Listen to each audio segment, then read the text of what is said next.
شکر چی آزاد شو هیواد شکر چی آزاد شو شکر چی آزاد شو هیواد شکر چی آزاد شو بیا د دې نړۍ په تاریخونو کې را یاد شو شکر چی آزاد شو هیواد شکر چی آزاد شو شکر چی الحمد لله رب العالمين والصلاة والسلام على قائد المجاهدين وعلى آله وأصحابه أجمعين. قال الله تعالى: انفروا خفافا وثقالا وجاهدوا بأموالكم وأنفسكم في سبيل الله ذلكم خير لكم إن كنتم تعلمون. صدق الله العظيم. ډیرو معززو استادانو ګرانو شاګردانو السلام علیکم ورحمت الله وبرکاته. ګرانو شاګردانو تنکیو ځوانانو نن د جدي شپږمه د مرحوم یا د جدي شپږمه هغه توره ننګینه او دردناکه ورځ د افغانستان په تاریخ کې چې مثل من په تاریخ کې نه لرو. په شپږم د جدي 1458 کال کې د شوروي د وخت ابرقدرت چې د نړۍ یو ستر ښامارو او ټوله نړۍ کې نه په وینه کې وه په افغانستان کې د هغې د روزل شوو اجیرانو مزدورانو او غلامانو په موافقه په افغانستان باندې نظامي یرغل وکړ.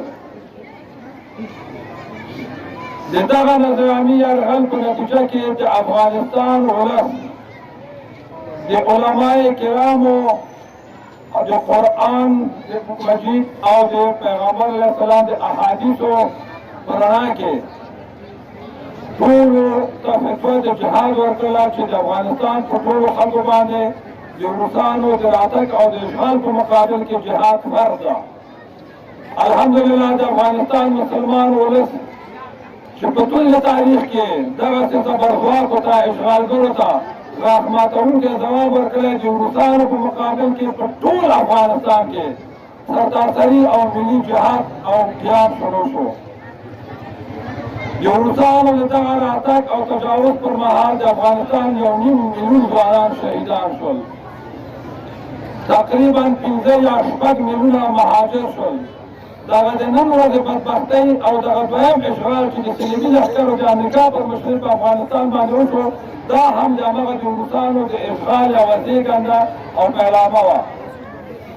کله چې د افغانستان مسلمان او مجاهد ولس په شهامت مېړانه باندې جهاد وکړل په میلیونونو ځوانان قرباني شول دا وطن یې په سرو وینو باندې د شوروي اتحاد د اشغالګرو څخه آزاد کړ. بالاخره په 1455 کال د اقدام په 26مه نېټه باندې روسان د افغانستان نه په شرمېدلي سرټیټي رسوا او بدنامه د عامو افغانستان د سرحدونو نه واوښتل او لاړل بېرته اتحاد شوروي ته.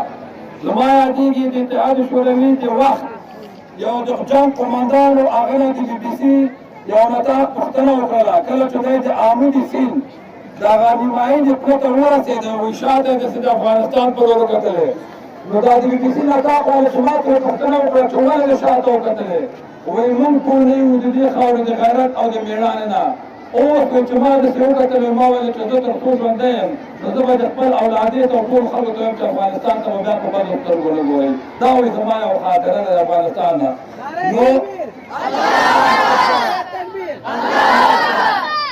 نو کله چې اتحاد شوروي په افغانستان کې ماتې وخوړله دا ننني د اسیا ویاله یا مرکزي اسیا ملکونه چې نن خپلواکه او آزاده دي دا د افغانستان د ولس د افغانستان د مجاهدینو د هغه شهیدانو د وینو برکت ده چې د روسانو د تجاوز په مقابل کې خپل وینې نذرانه کړې. نن د موږ په خوا کې وګوره تاجکستان، ازبکستان، ترکمنستان، قرغیزستان، داغستان، بلاروس، اوکراین، چکسلواکیا، حتی آلمان چې د جرمني چې د جنګ دویم جهاني نه وروسته په شرقي او غربي آلمان ویشل شوی و د برلین دیوال دواړه هېوادونه سره بېل کړي وو. نیم د روسانو مستعمره وه او نیم د غربیانو د امریکایانو مستعمره وه. د افغانستان کې د روسانو د ماتې نه وروسته د برلین دیوالونه هم ړنګ شول او نن هغه اتحاد شوروي چې د نړۍ اژدهار او ښامار ځان بلې په یو ګیدړ باندې بدل شوی. دا د افغانستان د هغو شهیدانو د وینو برکت ده چې دا غرونه رغونه دښتې د هغې په وینو باندې سرې شوې. الله دې د هغې شهادتونه قبول کړي او زه انشاءالله په دغه واړه میک نه او په دې وړه خوله دا تاسو ته اطمینان درکوم چې د نړۍ د ننني عصر فرعونیان چې په راس کې امریکا ده د صلیبي لښکرې انشاءالله چې دا به د روسانو غوندې همداسې تجزیه کېږي ماتېږي به. ماته خو د افغانستان نه شروع شوه. افغانستان کې چې کله انګلیسانو ماته وخوړله هغه کومه امپراتوري چې درلودله چې وایي چې د برطانیې په امپراتوري کې لمر غرور نه کوو 250 هېواده ټول ترېنه آزاد شول. کله چې اتحاد شوروي دلته ماتې وخوړله 18 هېوادونه د مرکزي اسیا نیولي هغه ټول ترېنه آزاد شول او امریکا هم دلته ماتې وخوړله. رسوا شرمېدلي او خجالته انشاءالله چې دې جګه ووتل ذلیل شول او دغه کوم روپ چې نن په جهان باندې لري کوم به د خپل سوپر پاور کاروي د خپل قدرت کاروي د اسلامي ملکونو باندې ظلم شروع کوي خصوصا په فلسطین په مسلمانانو باندې انشاءالله توکل مو په الله د ډېر امیدوار نه امیده کېږو نه چې الله بدن تجزیه کېږي ځکه ماته د افغانانو په لاس وړلې رسوا او خجالت شرمېدلې به دوی هم په جهان وي. نو دغه ورځ د خپل په مغزونو کې یاد ساتئ. دا ستاسو د پلرونو او نیکونو د ننګونو ورځ وه ستاسو د پلرونو او د مشرانو د قهرمانۍ ورځ وه چې په دغه ورځو کې د اتحاد شوروي تکبیر تکبیر موږ او تاسو چې مکتب کې دا تاریخ لرو د تاریخ یو حکمت او هغه هدف همدا ده چې موږ د خپل د مشرانو نه د خپل د نیکونو په هغه قدم باندې چې د وطن دپاره ښې کارنامې کړي د هغې په پل باندې پل کېږو او چا چې په تاریخ کې لکه شاه شجاع او کارمل او دغه شرمېدلو غلامانو د خارجانو غلامي کړې ده د هغې د غلامۍ نه عبرت واخلو. نو د دغې ورځ کې چې د روسان مات شوي دي افغانستان چې آزاد شوی ده دا ورځ به ستاسو په خاطرو کې دا باید هېره نه کوي او انشاءالله چې موږ به خپله د نیکونو په قدم باندې قدم کړو. هر څوک چې افغانستان ته په کږه سترګه وګوري د هغې مقابله به کوو د هغې سره به جهاد کوو د خپلې وینې به د دې وطن د ازادۍ استقلال هویت او د شریعت د نفاذ دپاره قربانوو. نور کور ودان ژوندي اوسئ. د توجه نه مننه. دا ورځ به په یاد ساتئ. دا یوه تاریخي ورځ. مار په امریکا